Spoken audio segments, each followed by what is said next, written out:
And welcome back to the Movie Breakdown. I'm your host, Paul, and I have my incredible co-host, Ivan Carlos, the actor extraordinary. What's up, everybody? So, guys, this week we are going to We're going to review The Invisible Man, and to me, it's probably the breakout movie of the year because it's just a nice spin on the story. Interesting. And I'm definitely putting it in the first 3 months of the year, a movie that I'm looking to see what it will fall. I don't necessarily it's going to be Oscar or Golden Globe, but I think it's a good for the first 3 months of the year. Definitely a good movie. Yeah, I agree. So, how's everything been going, you, Ivan? Pretty great. This movie was pretty interesting. I vibed with it. You said that it's a good spin-off of the original. I haven't seen the original. Well, remember, let's fill in our audience. One, for the movie breakdown, what we do is we give our grade at the beginning of the movie because we actually talk all spoilers. So what we want you guys to do is we want you to watch the movie and then come back and hear us gab about it.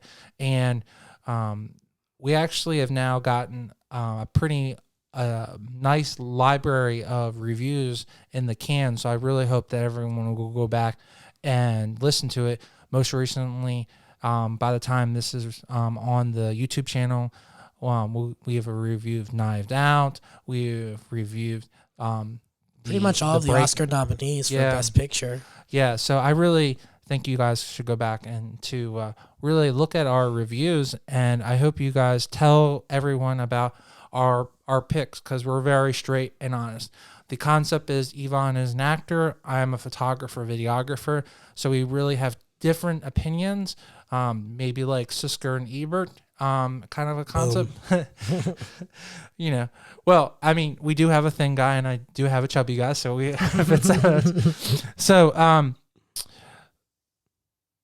Ivan,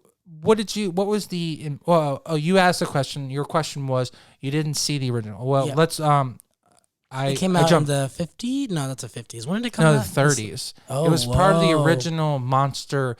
So Universal has this monster universe, including the werewolf, the Invisible Man, Count, he's the vampire. Count Dracula? Count Dracula. Also, the man from the lagoon and the werewolf. I said the werewolf. And the mummy. So that's what they've been working on, trying to make a monster universe. Oh, cool. So the original. So that is an interesting spin. Yeah, that's it. So the original the original Invisible Man. The story is that the gentleman makes a recipe or a potion that causes him to go invisible, and then he slowly but surely goes insane because power corrupts all in most senses. So having the ability to literally go anywhere you want, do whatever you want. Does he stay invisible the entire movie, or does he go in and out of being invisible? No, he's not. He's like stuck. Spoiler. Unlike in this modern take, it's not a technological. He's taking a potion or some that he's permanently invisible. Got you. So the only way that you can see him is that you put paint over top of him. He wears a jacket. And it actually, because it's shot so early in movie cinema, everything's done practical. So it's actually, in fact, I wish we had more time to hang out, guys. You guys only hear our reviews, but Ivan is very slowly but surely becoming a very well-known and valuable commodity. So his time is very limited, but I would really love for you to see the original. I definitely want to watch the original. And it's in black and white, and there's 5 movies, so very in the universe, but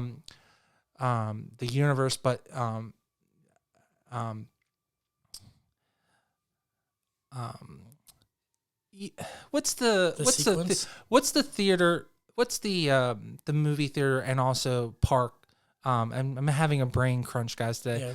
That's named Universal. Universal Studios. So Universal Studios is the one who owns the monster Got you. Okay. Got you. So they have the rights to that. Yeah. Got So it. that's their whole thing, and so there's a whole trilogy that are all from like the 20s, the 30s, and the 40s, and maybe it's not the 20s, maybe it's the 30s and 40s, but either way, it's all black and white. It's really That's cool. sick. Yeah.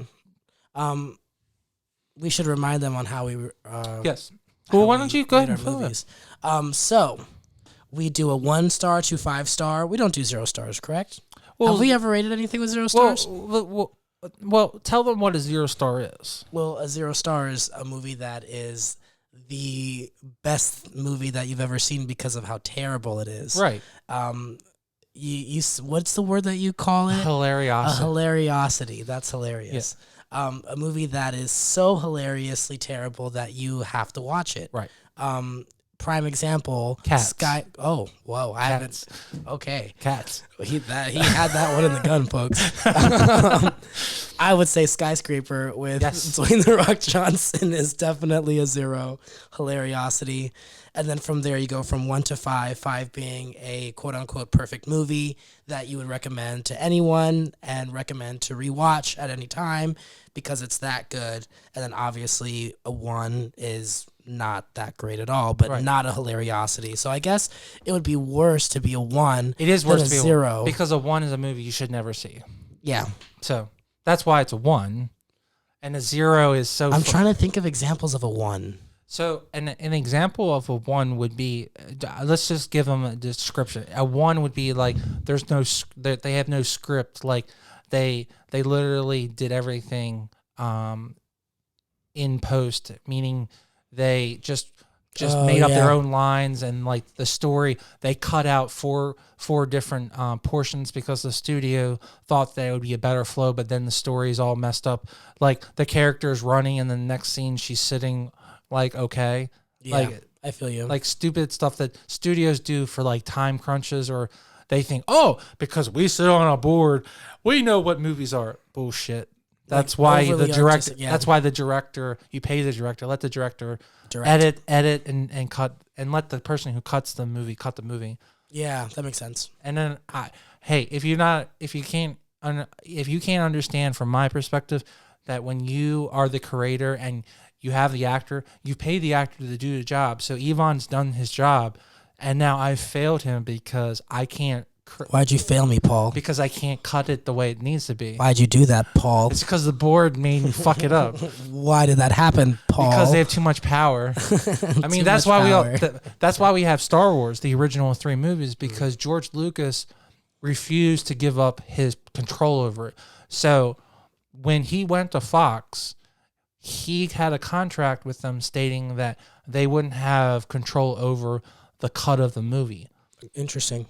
That's why the movie starts the way it does. That's why the story is the way it is. That's why to this day he can go back and make alternates. And that's why even to this day, to when they added the movies to Disney Plus, he changed it again. I don't know if you were aware. I didn't know that. They added 2 other scenes that were 1/10 of a second, just to be like, fuck you, I can do it. And it was in the no, seriously, that's kind of awesome. Like in the canteen season, scene, he added another character, just because. Whoa. Like it pops up and like, you know, dun dun dun dun dun dun dun dun dun. That's the song. That's hilarious. Dun, That's dun, wild. dun, dun, dun, dun, dun, Okay, dun, dun. we could talk about Star Wars all day. Yeah, I mean that's another thing on the list. We'll probably review older movies, but what you are here to listen to, on the side of hearing us gab, is our opinion. So on the Invisible Man. The 2020 Invisible Man. So, what would you rate this movie, Paul? Out of 5, I would honestly, because I believe the music played a third character in on the movie. Interesting. And I know that Yvonne didn't have the opportunity to actually sit in a theater to watch it, and it's a different experience. So I would encourage anyone to actually see it in a theater. Definitely the best way to watch a film, I think. Well, but this movie, the third character being the music score, that's what it makes it go from a 3 to 4 to me. Okay.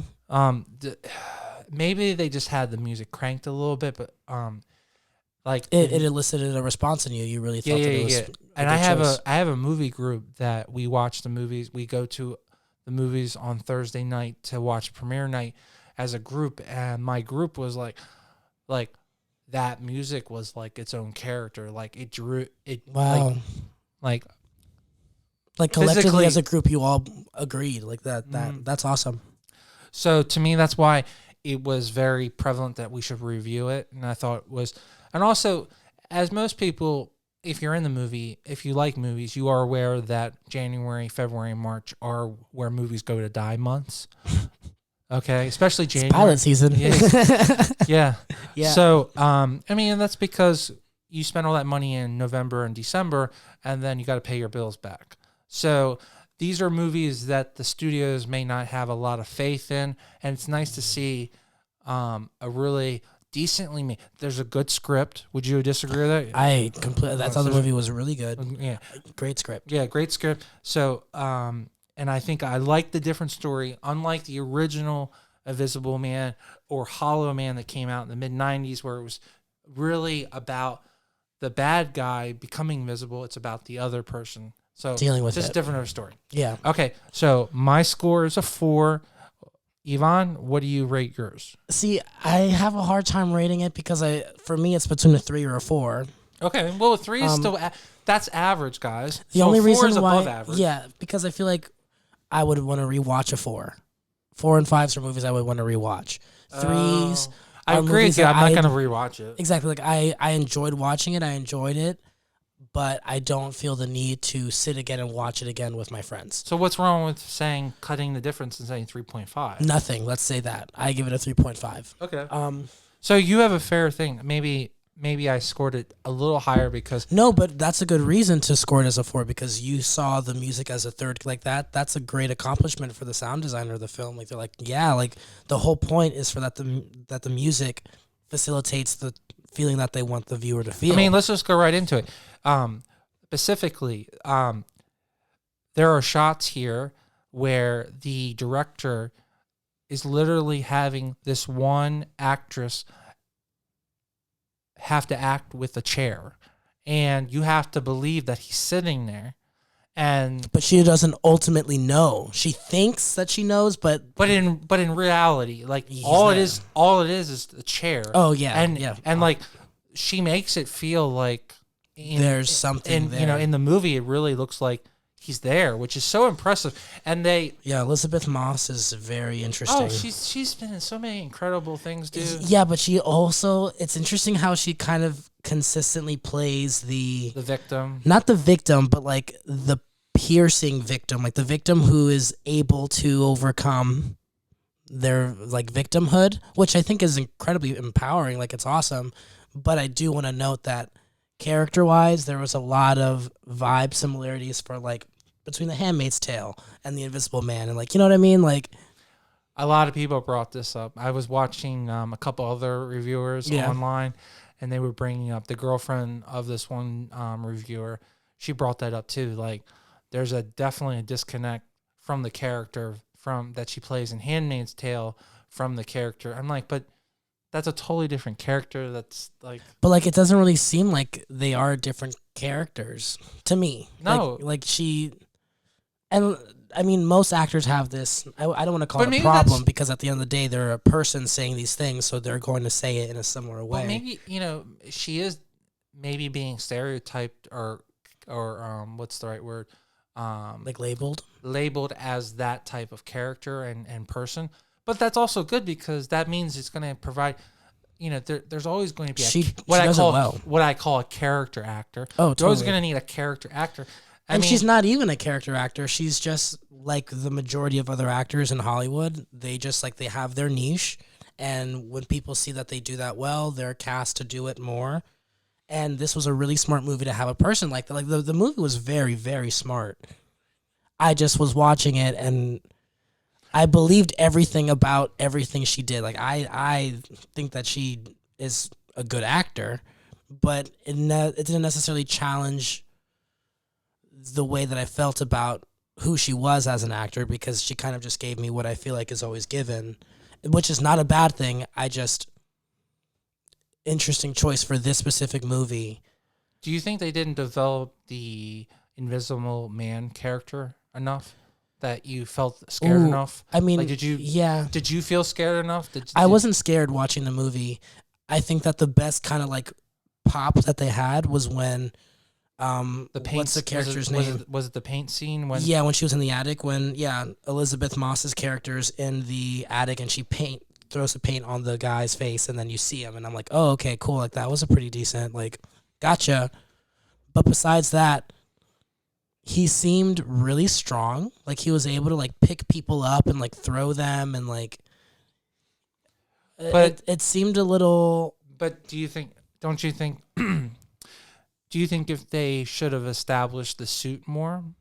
But then they would. No, I'm cool with the reveal of it. I actually liked that. I like that it started as like a scary like horror movie where there's a ghost, and then switched to like a psychological thriller. So, like in Star Wars, you like the fact that at the end of the second movie that they switch up and he goes from being the bad guy to his father.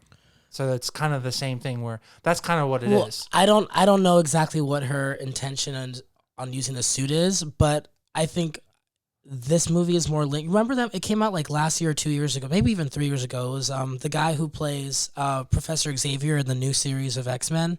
And he's playing the guy with multiple personalities, and he has superpowers at the end of the movie. What's that movie called? Are you talking about the Wolverine movie they made? It's not Wolverine, but it's. I need to like look it up. There's take your time. I'm gonna look it up.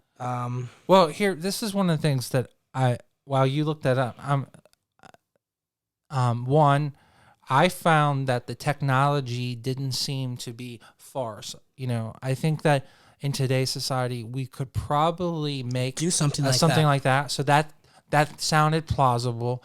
Agreed. I think that Split. That's the movie. Oh yes, Split. I think that this movie has a very Sorry to cut you off. That movie has a very similar vibe in which you're watching Split, and unless you're aware of where Split fits into like that segment of films, you're completely thrown off guard when then he turns into like a mutant-y like character. Because I didn't know, the person I saw it with did, so she wasn't surprised. But when I saw it, I was like, oh my, what the heck is going on? That was kind of like a very similar plot switch flip. But you did know that when that movie came out, they didn't tell anyone. It wasn't told that it was part of a trilogy. There were some people who knew somehow, because the person who I was watching it with, when it happened, she looked at me and was just like, isn't that crazy? Like way that she was way like, inside. I knew it. That's way inside. That took away the yeah. And I don't remember when I saw it in relation to how long it was out in theaters, so that could have also been it.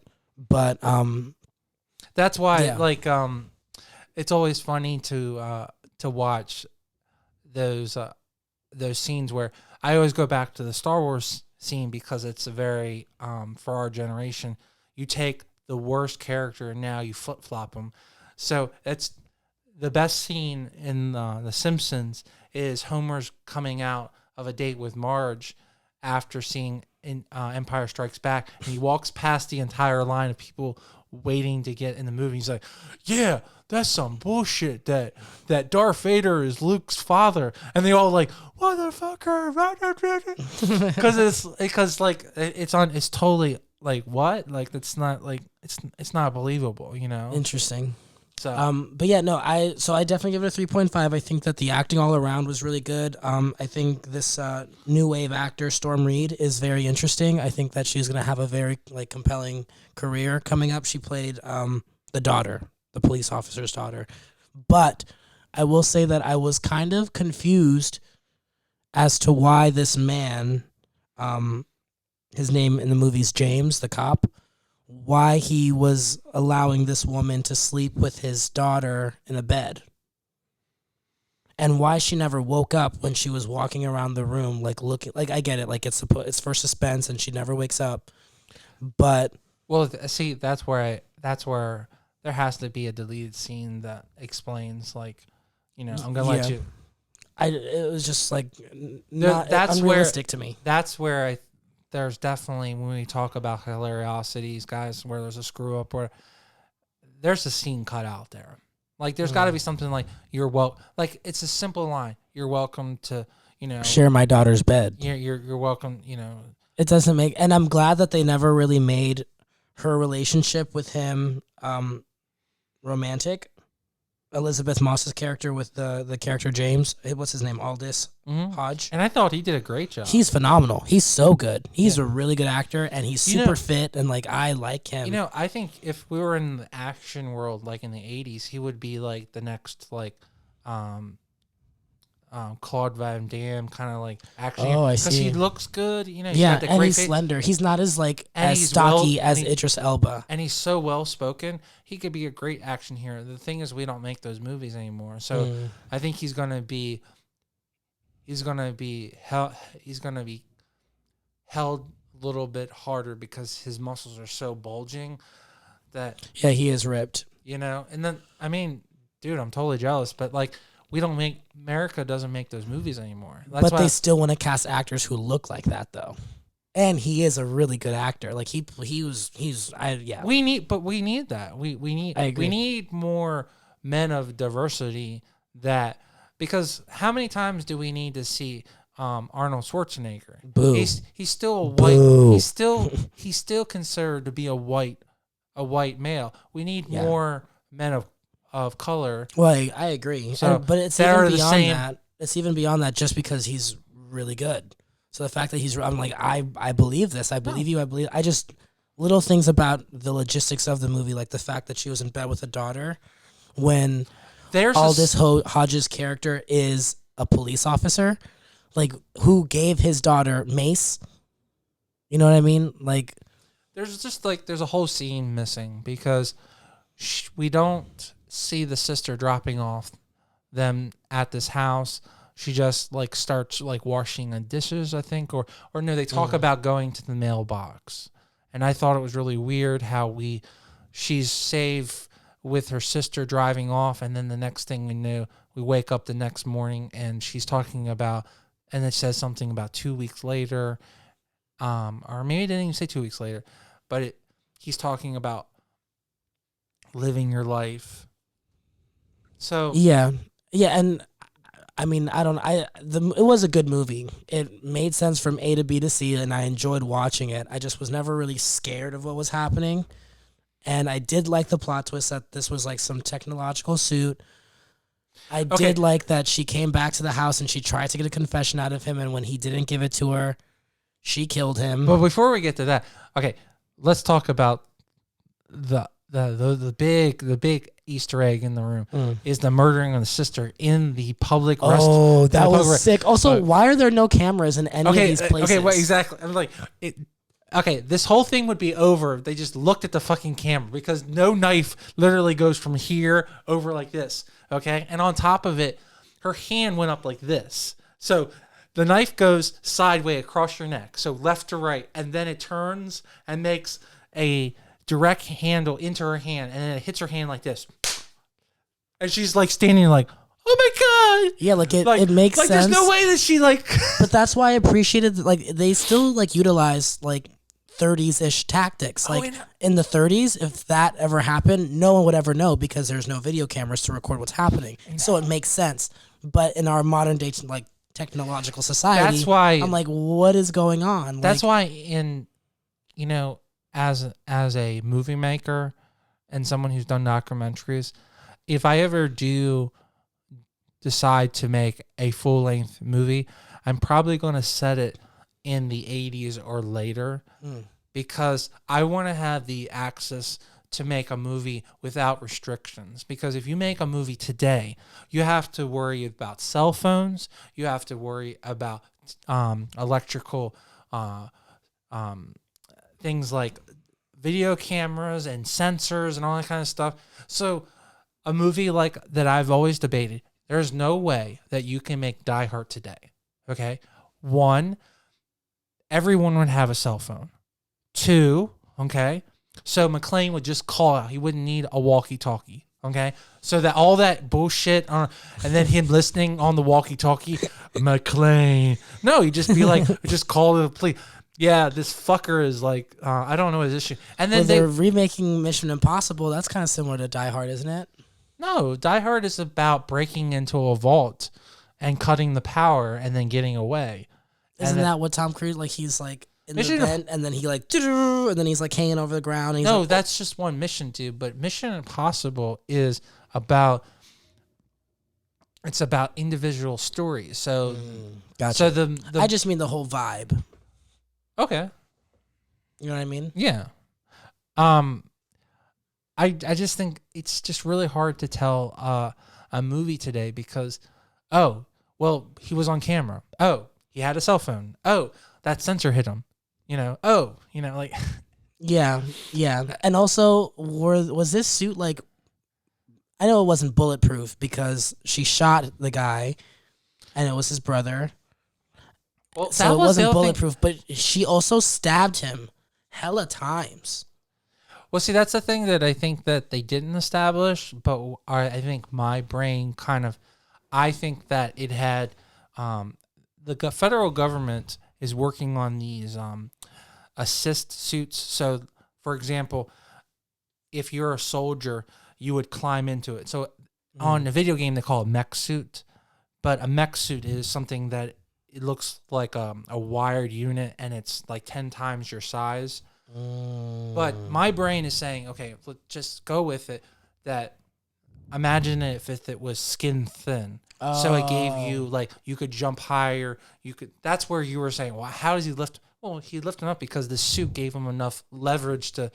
Got it. Okay. Got it. That's your explanation. That's where I'm like, okay, I can go with this. Okay. Yeah. That's if I was watching it in the 70s or the 80s, I'm like, what the heck? There's. The technology is not small enough, okay? Because that's why I asked you, did you believe that the technology was believable? So you said yes. So it was believable. So maybe to not to that extent, but I think that something like to the naked eye. It was logical. It was yeah. That's when okay.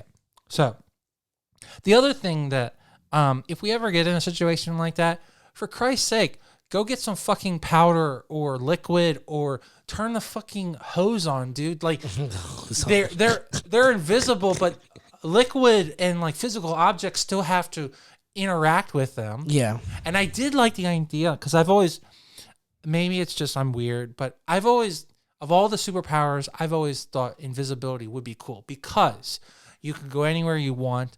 That means that you can get on a plane and you can fly anywhere.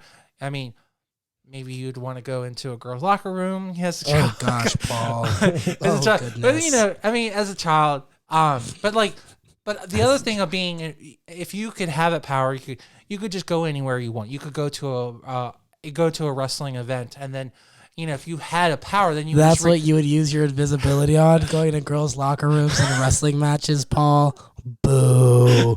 I'm just saying. My point is funny. That the other thing that they, in my opinion, they did a really good job because if it was a formula, okay, because they never really explain this, but you have to think about this. You're going to be exposed to all of the climates. So if you're an invisible person and it's -4 degrees out, that means that you're walking around in -4 degrees. So that means that your things are out and all that kind of stuff because you have to be invisible. So I like that this movie took it away from being a potion to being a physical suit. That's why he's protected. He's always warm. Gotcha. And that's why I like that this is more of a legit kind of way of telling an invisible story because he could literally never be cold. He can never be warm. He's protected. Even his face is covered. That was like... Yeah. And all invisible movies that I've seen, Hollow Man, the original 5 movies from Universal, it's a potion and literally like, you could punch him in the face and you punch him in the physical face. There's nothing protecting him. Yeah. Because if he had something on, then you'd see it. Gotcha. That makes sense. So he's just like a naked guy running around. Yes. And that was the always thing. It's like, that's Yeah, they not definitely cool. did. That's not cool. Like, But I would like to have shorts on, you know. yeah, I feel or you. jacket. I feel but you you. don't have invisible jackets. It's just or a different shorts. vibe because if they were to make the real Invisible Man right now, it would totally be a comedy because he's a naked dude running around. Yes. You know what I mean? Well, but there's also been other ways to do it. Like, I know that Mr. Jello Man, Mr. Jello Man. Mr. Cosby is not but there was a movie that he played an Invisible Man and a ghost. Oh, yeah. So, In My Father's Shoes or something yes, like that, yes. and that's in the perspective of his son. Right. Yeah. So, and so it all depends on how they write the movie. So, when I saw the murder scene with the sister, I was like, "Oh my god, that's what set me. That was a great movie." You didn't sound like you were completely hit by that moment. I love the last 30 seconds. It's total, But kind of predictable. total redemption. Yeah, but total redemption. Like, I feel sometimes like it was like a less powerful Midsommar moment to me. Like, I agree, it was a good way to tie in the movie. It was a nice little bow. I mean, yeah, you're right. But, She like, murders him at the end, and then she's she has smiling and grinning. Yeah, and it just moved me less. and he because something was about such her. a bastard too, so he deserved to. And she just had like, oh, also she had the community behind her, so maybe that's why I felt more like, oh wow, this is a great moment, because one, I was questioning why she was walking away from the crime scene from the get. Like, why are you calling the cops saying he killed himself when it's him getting his throat slit, and then leaving after you called the police? Well, like, why are you leaving? That doesn't sound like the smartest idea at all. It sounds like you killed him and ran away. But okay, here's one of the things. It takes upwards of maybe 30 minutes for a murder because it's already happened. Like she said, it's self abuse, so they're not going to send the police directly there. And because her friend probably said, I take point on it, she knew she had enough time to take the take the unit, and then she's going to probably go to her car. So I don't see that's your. I'm assuming that right. she's leaving. I don't think she left. I think all she did was she took that bag, she put it in her car, and then she's going to hang around, answer the questions because everything. Yeah, and then she's going to be peace out, fucker. Yeah. Okay. That makes sense. Because she's not going to put. Why would she put all that money in jeopardy? Because she's not stupid. True. Because she still gets that money. Remember, because although she committed a crime, she actually didn't commit a crime. No, so she gets the money. Yeah. That's awesome. It was a good flex. Great flex. I enjoyed the movie. It just wasn't something that I was inspired by or need to watch again. Oh no, you know what I mean? But I think it's definitely a movie you should watch. Agreed. If it's a Saturday afternoon or a Sunday afternoon and it comes on, or literally go see it in theaters. Personally, I would really encourage you to see it in theaters. Yeah, because you're right. I can see because I watched it on my TV, and my TV can be loud, but it's not a movie theater screen. Hey. I wish everyone could get the privilege of getting a screener like yourself. You should be lucky. You need to give me those leads so I can get a screener too. I got you. I know. I got you. I know. One day Yvonne's gonna give me his screener list of contacts. Boom. Boom. So, again, my review is a 4 out of 5. Yvonne's is a 3.5. Yep, 3.5. What do you think you want to review upcoming? I know we've been talking about that one murder movie called Ready or Not. Yes. And I definitely need to add that. I really love this movie, guys. I begged them to watch my friends to watch it, so I've got it in his ear. So we're definitely gonna do that one. I'm really looking forward. I personally am looking forward to James Bond, so I hope that you would want to review that. And then there's going to be a couple... In the Heights. Yes. In the Heights. We have to review In the Heights. I know it's just a cartoon, but... In the Heights? No. Oh. I would love for us to review Onward, because it's just a very simple story. Okay. It's about two kids coming to age, and their father leaves them a magical stick, and he is dead for 10 years, and only half of his body comes back to life, and they have to go on a journey to discover how to recover his entire body. Oh, whoa. Oh, whoa. And that's a Disney movie. Oh, dang. I'm like, okay. The New Mutants, what's that about? Do you know anything about that? So that is the last official movie made by Fox. Maybe not the last movie from Fox specifically, but it's the last X-Men movie from Fox. Oh, I see. And what the movie was actually made 3 years ago. It was put on the shelf for multiple reasons. They had a couple of reshoots, but the concept behind that movie is it's a horror movie. So imagine all of those X-Men powers with a horror theme, like very like scary, like jump out scares and things coming out. I like that. Things coming So out. kind of like Split. Yes. Okay. Cool. I would say keep things at bay, but like hope for just a breakout success so that Fox can give the middle finger to Disney at the end, because they literally was put on the it was supposed to come out 16 months ago, and Disney told them to put it on the shelf. They had concerns, but Disney has concerns about a lot of movies. They have the one problem with Disney is that they don't like really violent movies and sexual movies and well, they're Disney, yeah. Well, but like they have a whole nother division. That's why they have is Watchmen on Disney Plus? No. Or is that HBO? The miniseries is on HBO. Okay. But I think it's owned by Universal. Because didn't Universal do the movie? Yes, I think. Or was it Warner Brothers? I honestly don't know. I don't know. I think it was Warner Brothers. I think I take it back. So I'm really concerned what's going to happen with Deadpool, because there's supposedly a third movie coming out. And under Disney, I think that Deadpool could be totally neutered, because that character, no matter if you like the two movies, if you take out the over-the-top gross humor and sarcastic and vulgar language, you're left with like nothing, because that's Deadpool. Like what? I know.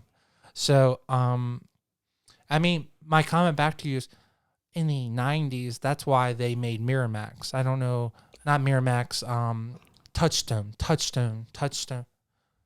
Touchstone is their adult product. Gotcha. Okay. So Touchstone is where they would release their adult movies. Interesting. So that they're just not going to release them as Disney movies. So that's why I do like, I don't know if you've been paying attention, but 20th Century is still going to be around. It's going to be called 20th Century Studios, then calling 20th Century Fox. Interesting.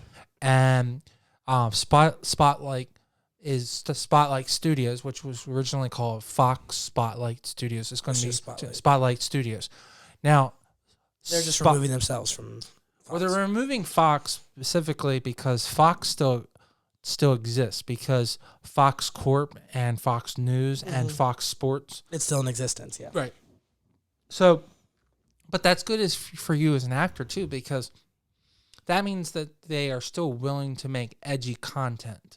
True. Because they're going to produce it and put it underneath the Fox 20th Century and Spot. Now, to me, I don't know how much you realize about Spotlight, but Spotlight is what most people consider to be like the gem, and like that's where all of the the indie projects, a lot of indie projects came out of Spotlight.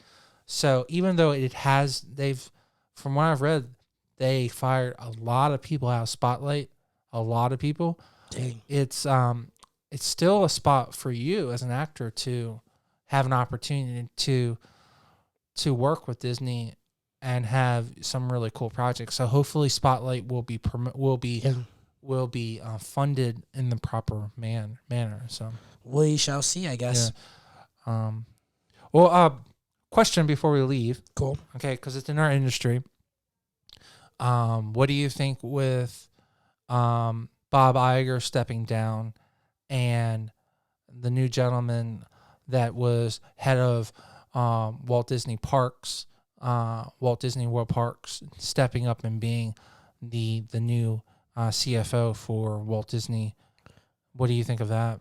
I mean, my brain is not geared towards logistical business. They're such a big entity that it's. So that doesn't concern It doesn't you, really as an actor. No, not necessarily that it doesn't. Well, yeah, no, they seem to be too big to move.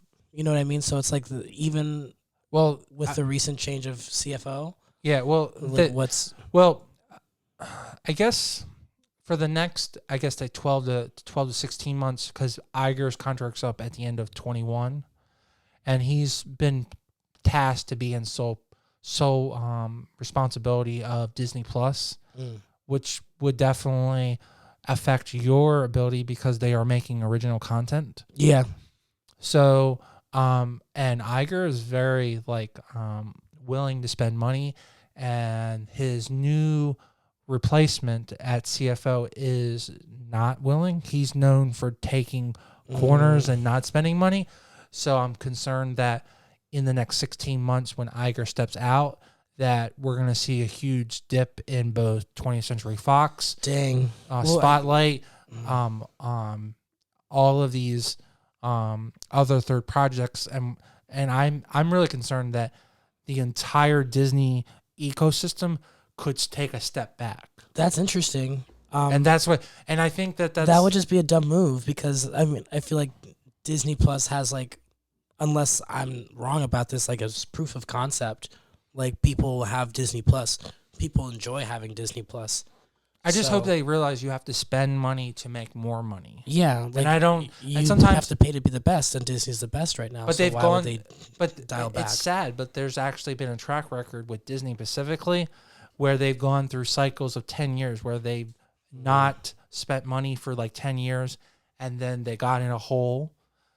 Specifically after Walt died, for 10 years they did what would Walt do, and then they got in a situation where a third party tried to overtake the company and buy a majority of the stake and do a hostile takeover where you buy a majority of the stock on the open stock market to buy a board seat, and then you vote everyone out. That's a hostile takeover. Yeah. And I'm concerned that would not necessarily happen because you would take so much money to buy all those stock. Okay, that's trillions of dollars to be able to do that. I don't think that is going to happen. But Disney holds so many electronic. They own Marvel, Star Wars. They own The Simpsons. They own Family Guy. They own Jaws. They own it. They own Aliens. They own all of these electrical ideas. And if they just decide to just be more picky, and they're already picky company. I mean, and what if? And it only takes a couple bad movies, and then they get even more paranoid. Yeah, that's what I'm concerned about. So I feel you because I feel that Iger was willing to spend money, and he's had mistakes. Okay, it's out there. Okay, we've discussed Marvel has these 20 movies that did really well, but then I feel that Star Wars went bad. But he was still willing to give all this money towards Star Wars. I don't know if his new predecessors. So that was my concern. So yeah, if you're not concerned, that's good. I mean, you're in the industry. You don't. It's not that I'm not concerned. It's just I personally have no stake or ability to even influence anything. So why am I going to feel some kind of way? True. You know what I mean? It's out of my hands. So. I mean, it's good that you have that. It would be sick if Disney continues to produce original content on Disney Plus because you're right. As an upcoming newer actor who can fit that mold, that's work that I could potentially have. But do I also want to be on Disney Plus? I don't know if creatively that's where I want to be. It's not even just Disney+. I'm just kidding. I want to be on it. If you're listening right now, I want to be on your platform. Please hire me and cast me ASAP. Yvonne, I don't even think it's just about Disney+. Remember, they own a third of the entire. Yeah. Okay, so it's not just about Disney+. They had last year's movie total. Out of the 10, they had 7 of the most profitable movies of the entire year. Yeah, that's sick. That's an industry problem, okay? And like, to me, for you and also for people that want to buy movies and also want to make movies and be in the business, I don't want to see more consolidation. Like in the phone business, it's good that you have 4 providers. I wish we had more, but now Verizon and Sprint are not Verizon. T-Mobile and Sprint are coming together. That means we're going to have 3 providers. Okay, that means less options for the consumer. Yeah, and less options for monopolies. Right, exactly. So we don't want Disney, and then we don't want Universal and Warner Brothers to. That would be crazy, dude. Yeah, I feel you. Like we want Sundance. We want Indies. Yeah, I feel you. And that gives everyone options for you as well, because if you had 2 monopolies, okay? Because to me, this is what we're going to. We're going to like 2 or 3 movie monopolies, okay? Yeah. And indie studios, okay?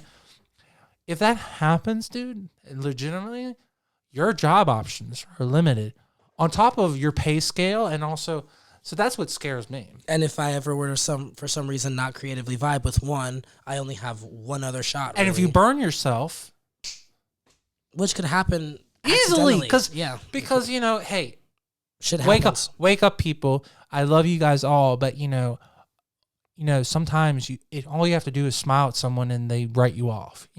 And it's sad, but yeah, I guess we'll just see where it goes. Yep. All right, guys. This has been the review of The Invisible Man. I'm your host, Paul. My co-host is Yvonne Carlos, and deuces.